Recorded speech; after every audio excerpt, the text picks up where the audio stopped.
Iron டிலிமா ஸ்டோரியோட part 4 video தான் இது. Iron முதல் தேர்வில் தப்பிவிட்டான். ஆனால் இரண்டாம் கட்டம் என்பது யாரையாவது காப்பாற்றுவது மட்டுமல்ல, அது அவனுக்கு அருகில் மறைந்திருக்கும் உண்மையை கண்டுபிடிப்பது பற்றியது.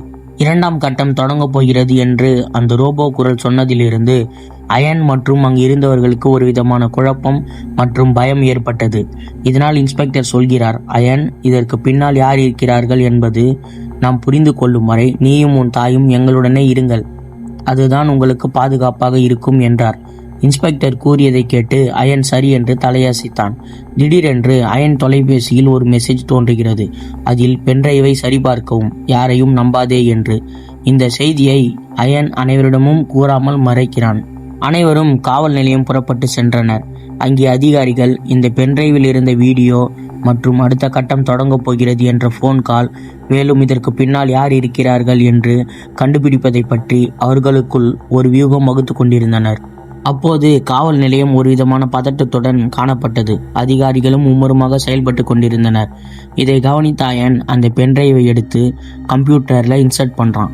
அதில் ஒரு லாக் செய்யப்பட்ட ஒரு ஃபோல்டர் டிஸ்பிளே ஆகுது, அயன் இரண்டாம் கட்டம் என்று. அயன் அந்த ஃபோல்டரை ஓப்பன் பண்ண அவனுக்கு தெரிந்த ரேண்டம் பாஸ்வேர்ட்ஸை போடுகிறான். ஆனால் ஆக்சஸ் டினைட்னு வருது. அப்போதான் அவன் ஒரு க்ளூவை நோட் பண்ணுறான். அது ஒரு டேட், அதாவது பல வருடங்களுக்கு முன்பு அவனது தந்தை காணாமல் போன நாள். அயன் அந்த தேதியை டைப் செய்கிறான். அந்த ஃபோல்டர் ஓப்பன் ஆகிடுது.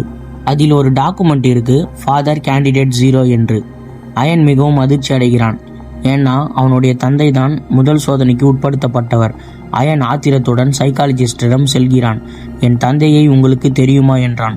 அதற்கு சைக்காலஜிஸ்ட் ஒரு விதமான தயக்கத்துடன் கூறுகிறார், அவர் பல ஆண்டுகளுக்கு முன்பு தானாக முன் வந்தார். ஆனால் இரண்டாம் கட்டத்திற்கு முன்பே அவர் காணாமல் போய்விட்டார். அவர் தப்பிவிட்டதாக அனைவரும் நம்பினார்கள். அயன் மெதுவாக கேட்கிறான், அப்படியென்றால் இந்த முழு சோதனையும் என் குடும்பத்துடன் தொடர்புடையதா என்று.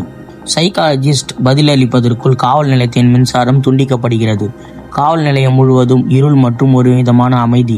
அவசர எச்சரிக்கை மணிகள் ஒலிக்கின்றன. உருமாறிய ஒரு குரல் ஒலிபெருக்கிகளில் எதிரொலிக்கிறது, இரண்டாம் கட்டம் தொடங்கிவிட்டது, அடுத்த தேர்வு ஏற்கனவே இங்கு வந்துவிட்டது என்று. மெதுவாக வெளிச்சம் திரும்புகிறது. போலீஸ் ஸ்டேஷன் நுழைவு வாயிலுக்கு அருகில் ஒரு கூட்டம் கூடுகிறது. நீண்ட கோட் அணிந்த ஒரு மனிதன் அங்கே நிற்கிறான். முகம் மறைக்கப்பட்டு இருக்கிறது. அயன் பேச்சட்டு அவனை பார்க்கிறான். அந்த மனிதன் மென்மையாக சொல்கிறான், அயன், என்னுடன் வா என்று. அவனுடைய தாய் பயத்துடன் முணுமுணுக்கிறாள். அந்த குரல், அது உன் தந்தை குரல் போல் இருக்கிறது என்று. அது உண்மையில் அவனது தந்தையா அல்லது அந்த சோதனையின் ஒரு பகுதியா? உண்மை முன்னால் காத்திருக்கிறது. பார்ட் 5ல பார்ப்போம்.